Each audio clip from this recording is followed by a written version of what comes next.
Hello. Today I present to you the Ebonprex fingerboards. Ebonprex is a material produced in Italy and is made from beech veneers impregnated with special resins glued under high pressure and temperature. This allows for a very hard and highly resistant material. The density is equal to or greater than that of ebony, and the speed of sound is higher, with an extremely high resistance to wear, making it the perfect material for producing fingerboards. Ebonprex is produced in Italy but is processed in Switzerland by the company Wilhelm Geigenbau, which produces the fingerboards using CNC machines, ensuring they are made very precisely in terms of curvature, scoop, and gluing surface. They are supplied in two versions, a solid version and a version with a glue cavity. The glue cavity also allows for a lighter fingerboard, and considering that the resistance is much greater than that of ebony itself, this enables us to have fingerboards that are even lighter and thinner than normal fingerboards. So because it is accustomed to tuning the fingerboards or controlling the weight of the finished fingerboard, this allows for even lower thicknesses while maintaining greater resistance,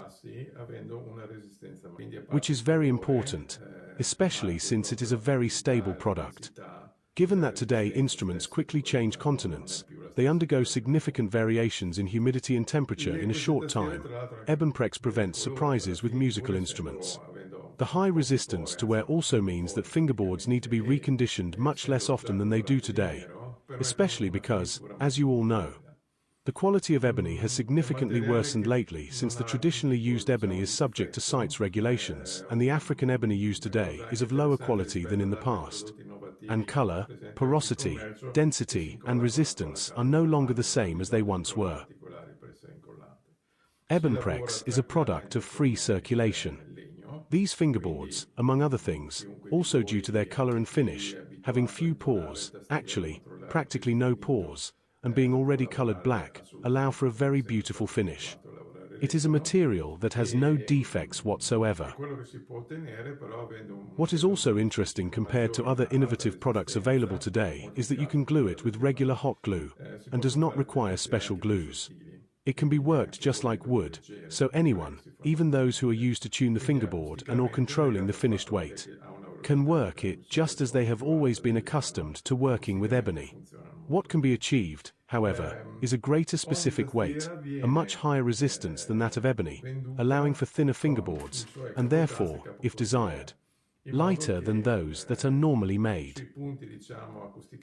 So acoustically, linked to the fact that it has a higher sound transmission speed than ebony, it works very well acoustically. Each fingerboard is sold with its own nut and saddle, so that at the acoustically important points, the same material is used, which is definitely an advantage.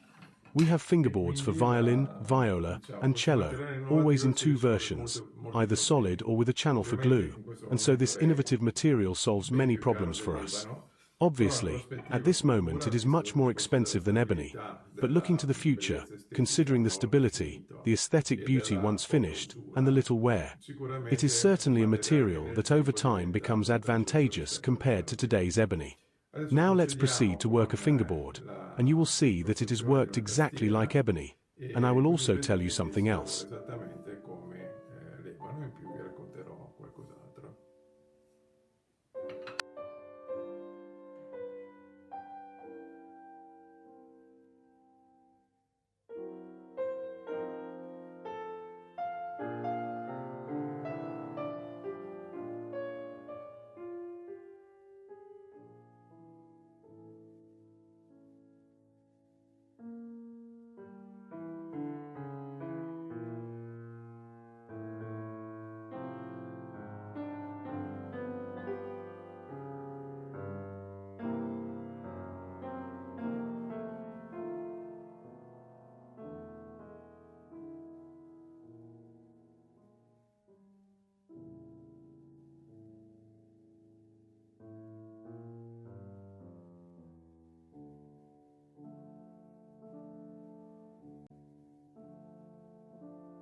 Of course, there are wooden parts, in the sense that, as we said before, they are thin strips of beech glued together. So you may still find some inconsistencies while working, but this is normal. In any case, beech is much more workable than ebony. It is a new material. It needs to be experimented with. It needs to be tried. You will definitely have to adapt, especially for the acoustic aspect, as the working aspect is like working with normal ebony, and therefore there is nothing to say, definitely better.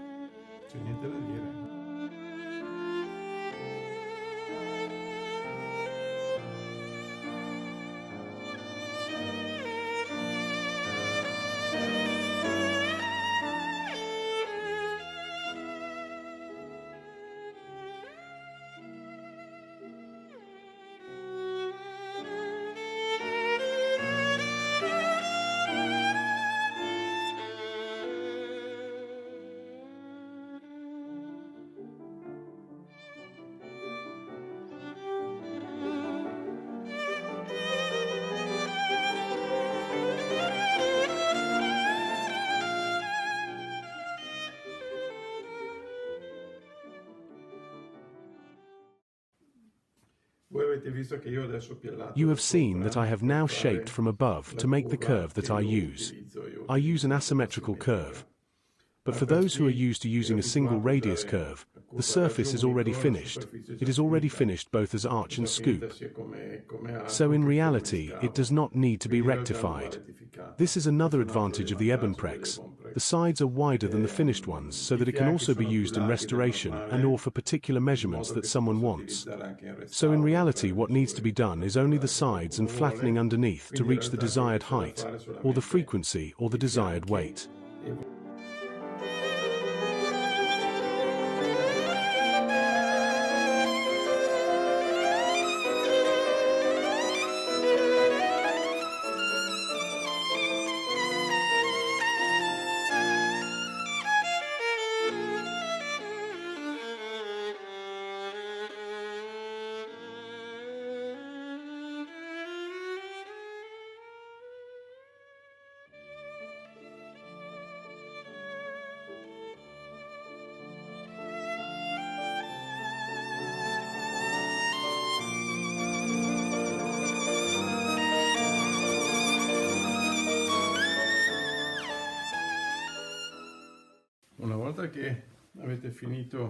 Once you have finished the sides, the radius, smooth underneath, do the heads as you are used to, and it is really like working with ebony.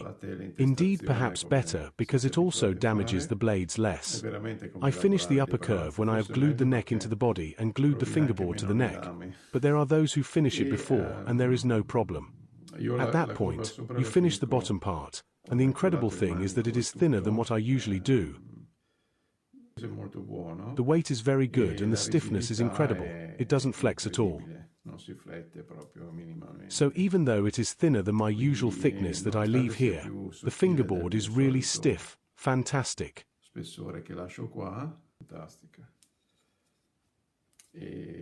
After here, below, finish as you are used to. You can always also use a small plane to clean the sides better, to remove wood if you need to take off wood in some way. Or you can also just finish with the scraper. The feel is slightly different because obviously it is not exactly wood. It is still compressed and glued wood, and obviously the appearance is a bit slightly different. You just have to get used to it. However, I must say that it is an incredible material, really. So absolutely approved. A fingerboard that certainly costs more than ebony, but is a fingerboard that has no end, given the resistance, use, and stability. So congratulations.